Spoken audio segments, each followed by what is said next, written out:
ఆంధ్ర అర్థమైందా? ఆంగ్లంలోకి తర్జుమా చెయ్యమంటారా? పెళ్లి కావలసిన ఒక ఆడపిల్లని ఇంట్లో నిర్బంధించిన వీడా ఒక ప్రజాప్రతినిధి. ఒక ఆడపిల్లని పెళ్లి చేసుకునే ముందే తను కన్యో కాదో అని కన్యత్వ పరీక్షలు చేయించిన ఈ నీచుడికి వీడు సైతోడు. మీ అమెరికా పౌరుడు మా దేశంలో పుట్టిన అమ్మాయిని మానభంగం చెయ్యబోయాడు అని కేసు పెడితే what will you do? Minimum 30 years jail పెడతాం. ఏరా, చేతులు తప్పొప్పుకుని అమెరికా వెళ్లి 30 ఏళ్లు జైలు గడుపుతావా?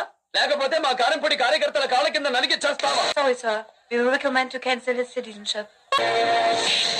హలో, ఏమన్నావు? నీ ఇంటికి వచ్చానా? ఈ ఇంటికి రావాలంటే ఒక స్టేటస్ కావాలి. ఆలయంలో అడుగు పెట్టడానికి పవిత్రమైన ఆత్మ కావాలి. ఈ ఇంట్లో అడుగు పెట్టడానికి పవిత్రమైన ధర్మం కావాలి. ఇంకొకసారి ఇలాంటి తప్పు చేస్తే మెంబర్ ఆఫ్ పార్లమెంట్ కాదు కదా, పంచాయతీ బోర్డు మెంబర్ గా కూడా గెలవు. పోరా.